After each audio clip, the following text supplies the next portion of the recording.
Hello my dear friends, welcome a new video.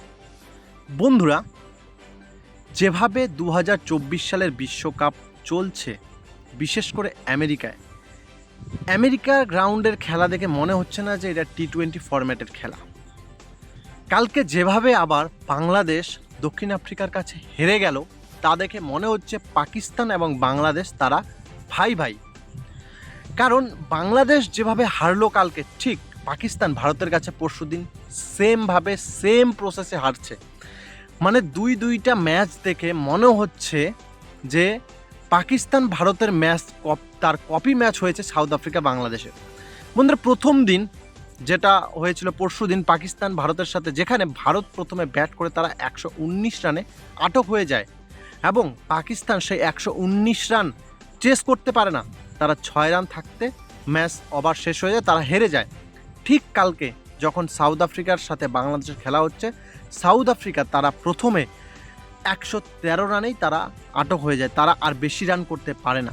কিন্তু জবাবে যখন বাংলাদেশ টিম সেই 113 রান চেস করতে নামে, তারা 4 রান থাকতেই ম্যাচ তাদের ওভার শেষ হয়ে যায়, তারা ম্যাচ হেরে যায়, অর্থাৎ 4 রানে ম্যাচ হেরে যায়। এ দেখে বলা যাচ্ছে যে সোশ্যাল মিডিয়ায় যেমন বাংলাদেশ পাকিস্তান ভাই ভাই রব উঠতে থাকে, ম্যাচ দেখেও তাই মনে হচ্ছে যে সত্যি সত্যি তারা ভাই ভাই। যেখানে কিনা কালকের ম্যাচটা যে বাংলাদেশ হারলো, সেটা কোনো কারো বিশ্বাসই হচ্ছে না। বিশেষ করে কোনো বাংলাদেশ ফ্যান তো এখনও পর্যন্ত বিশ্বাস করতে পারছে না যে তারা কালকে সাউথ আফ্রিকার সাথে মাত্র 113 রান চেস করতে গিয়ে ম্যাচ হেরে গিয়েছে। যেটা কিনা পাকিস্তানের ফ্যানরাও বিশ্বাস করতে পারছে না যে 119 রান চেস করতে গিয়ে পাকিস্তান টিম তারা তাদের ব্যাটাররা রান করতে পারেনি। কালকে মোহাম্মদ রিয়াদ ম্যাচটাকে একদম শেষ 20 ওভার পর্যন্ত বাঁচিয়ে রাখছিল। এমনকি লাস্ট ওভারের 1 বল বাকি থাকতেও বাংলাদেশের কাছে ম্যাচটা ছিল। 5 নাম্বার বলে গিয়ে মোহাম্মদ রিয়াদ যেভাবে একটা ছক্কা হাঁকিয়েছিল, কিন্তু তার ভাগ্য খারাপ যে দক্ষিণ আফ্রিকার ফিল্ডার অ্যাডান মাকরাম সেই বলটাকে 6 হতে দেয়নি, সে ক্যাচ করে নিয়েছে। সবাই জানে দক্ষিণ আফ্রিকার যে ফিল্ডার রয়েছে তারা ক্রিকেটের মধ্যে ওয়ার্ল্ড খ্যাতি অর্জন করেছে। সেই ফিল্ডারদেরকে চিরে 6-4 খুব কমই হয়, তারা ফিল্ডারদের জন্য বেস্ট। এমনকি কালকের ম্যাচে সেটাই হয়েছে।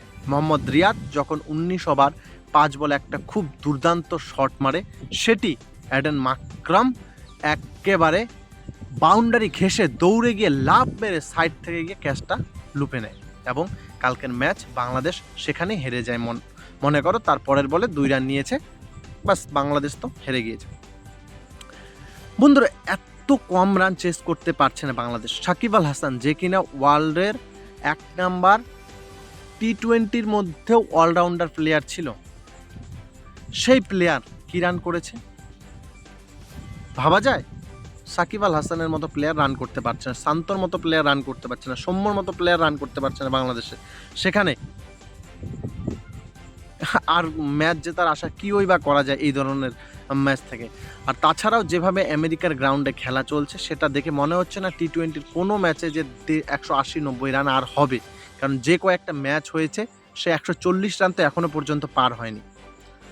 তো বন্ধুরা, বাংলাদেশি ফ্যানেদের জন্য অবশ্যই এটা একটা খুব খারাপ খবর। তারা মেনে নিতে পারবে না অত সহজে 113 রান যে তারা চেস করতে পারেনি, যেখানে তারা মাত্র 50 রানের মধ্যে কালকে 4টা উইকেট ডুবিয়ে নিয়েছিল। তো কি করার আছে? কিছু করার নাই, আর যা হয়েছে হয়েছে। এমনকি হয়তো বা তাদের আশা আছে যে তারা হয়তো কোয়ার্টার ফাইনাল অবধি যাবে, কারণ তারা যেই গ্রুপে আছে সেই গ্রুপে দক্ষিণ আফ্রিকা কালকে 3 ম্যাচে জিতে অলরেডি কোয়ালিফাই করে গেছে। বাংলাদেশ 2 ম্যাচ খেলে 1 ম্যাচ জিতে 2 পয়েন্ট নিয়ে টেবিলে দ্বিতীয় স্থানে রয়েছে। শ্রীলঙ্কা এখনও 0 পয়েন্টে আছে। তো বাকি আরও যারা আছে, একজন 1 পয়েন্ট আর একজন 0 পয়েন্টে আছে। তো বাংলাদেশের চান্স আছে পরের 2টা ম্যাচে যদি তারা 2টাতে জিততে পারে, তাহলে আশা করা যায় যে তারা কোয়ালিফাই করে যাবে সুপার 8-এর জন্য। তো বন্ধুরা, তোমাদের কি মনে হচ্ছে যে এবারে যে T20 বিশ্বকাপটা চলছে, ছোট ছোট টিমগুলো বড় বড় টিমদেরকে হারিয়ে দিচ্ছে, বেশি রান হচ্ছে না, কি কারণ? তোমাদের কি মতামত অবশ্যই কমেন্ট বক্সে জানাতে পারো। আর